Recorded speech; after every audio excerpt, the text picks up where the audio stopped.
Now, Michael Singleton, he's a Republican consultant. He was Deputy Chief of Staff at the Department of Housing and Urban Development. Nan Hayworth is a former Republican Congresswoman, current board member of the Independent Women's Forum. Democratic strategist Peter Emerson's with us as well. He worked on every single Democratic presidential campaign since the year 1972, and he's been part of 3 presidential administrations. Great to have all of you with me this afternoon. Michael, I want to start with you and what is a rather extraordinary advertisement pegged to the shutdown that was released by the campaign arm of President Trump. Let's just take a look at some of that advertisement.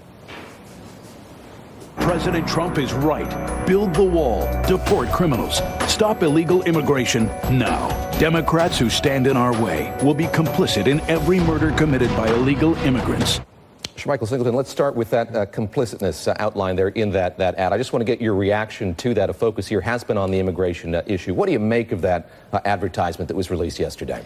Well, I mean, I think it's quite repulsive, to be quite honest, David. What the administration, or at least the campaign arm of the administration, is attempting to do is group illegal immigrants who have committed crimes with individuals who are on DACA status. And I think that the two are obviously disparate.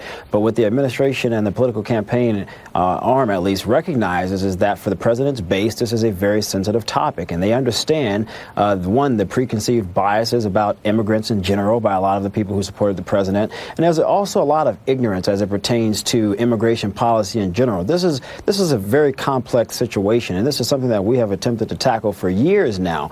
But what is most interesting about the president is that what the campaign arm is doing is they are essentially playing into fears of people who are concerned because they think immigrants are taking their jobs away, which we know that has already been proven as false. So people essentially putting aside their concerns, their criticisms, whatever questions they may have about the process because of the complexities of it, and simply going along and believing something because it placates into their fears. And I think that's something that the administration should be very, very careful about doing, because keep in mind, there is an election coming up in November. And while you may attempt to marginalize minorities in general, expect those individuals to come out in large numbers to vote against Donald Trump, even if it's a Republican who they may find themselves being able to agree with.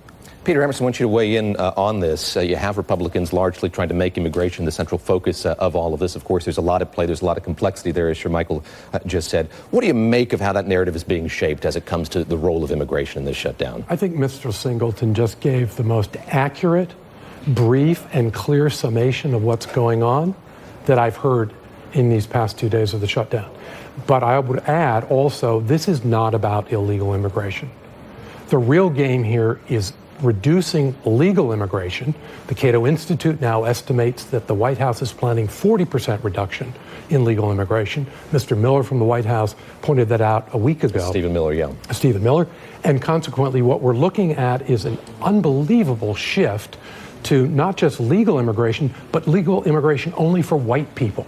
The Norway model, as Mr. Trump put on the table. So I think that's what we're really here witnessing, the unraveling of the immigration policies of America that made America great. Nan Hayworth, I see you shaking your head there. Well, I disagree respectfully with Peter. This is not about the color of the skin of those whom we want to welcome into this country.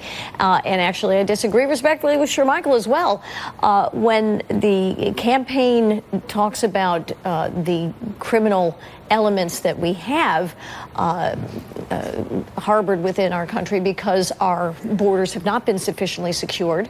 That has nothing to do with welcoming the folks who truly have something to contribute and want to come from wherever they are in the world. Nor does it have to do with the dreamers, the DACA recipients. The president has expressed, and I personally agree with him strongly, that those young people deserve to be treated with compassion. And I am confident they will be. But this is, they can't, their status also can't be the reason for shutting down the government on this date. We've got another month and a bit. Potentially here, yeah. Yeah, if not more, because of the injunction from the Ninth Circuit regarding the status of DACA recipients. And it should be combined with the reasonable measures that the president has talked about. Obviously, the amount of funding for border security, which includes, yes, physical protections as well as other things. It was a token in the compromise he was offered, $1.6 billion versus $18 billion that he requested. The correct figure is somewhere in there, right? I mean, the visa lottery has been dysfunctional, and also certain aspects of chain migration have been dysfunctional. Those need to be addressed for the fairness of everyone, immigrants and citizens. Sure, Michael, I want you to jump in here, and as I listen to that, think of, the blame game continues here among Republicans and Democrats in the White House as well, and there's a lot of dispute over what, in fact, was offered there in that White House meeting. Weigh in here on what you think of what Nan Hayworth just said.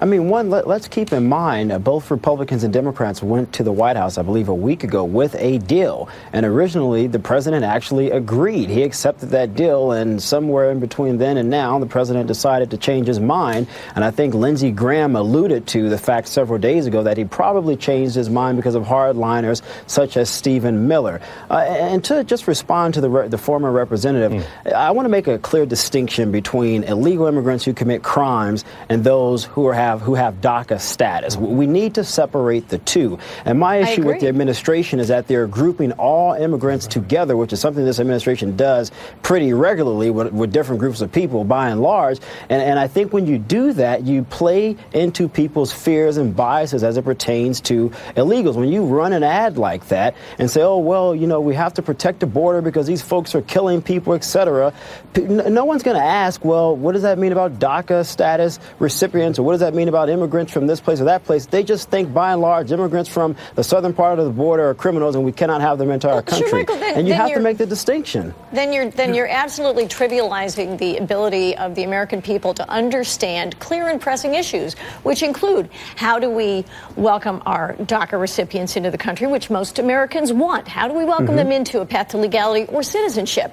How do we make sure that Americans are protected, including DACA beneficiaries, from those who intend harm, who enter this country illegally, and whom we would probably exclude I'm actually to not begin with. Okay? I'm not disagreeing with you there. I actually agree 100% with everything that you're saying. My point is this: we need to make a clear distinction between the two. I don't think you'll find anyone left or right who would disagree with the fact that we should have a secure border. No one wants people who are going to come into our country and commit crimes, liberals or conservatives. No one wants that. But I think, again, when you group people together, you have the ability of let's see the word I want to use. You have the ability of lowering, I guess, if you will, the importance of DACA recipients. And what I mean by lowering is that people tend to disregard the importance and the role that DACA recipients play in our society and communities by and large, because they group them with criminals. And I don't think that's a fair comparison. Peter Emerson, what that ad is doing, Congresswoman, it's lumping everybody together. No, it's not. It's despicable. It's un-American. As a political strategist,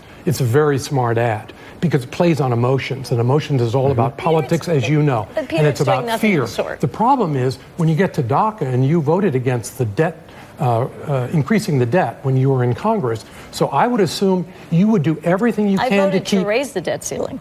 I thought you voted to keep the debt ceiling. Before we get to raise the instead of getting that, let me just ask you lastly, okay. Peter, a quick question here, just from your experience working with three administrations. It seems like there's a real breakdown in communication here. You have two members of this administration, Mick Mulvaney, Mark Short, coming out yesterday expressing some skepticism that they can continue to work with Chuck Schumer, the minority leader. How worried are you just about the conduits of communication in Washington? I'm incredibly worried. I'm worried about the fabric of America. What this shutdown and the previous months have shown is that the Congress itself and the presidency are moving into the high 80s of mistrust. When you have that majority of Americans distrusting government, the very fabric of the American democracy is at risk.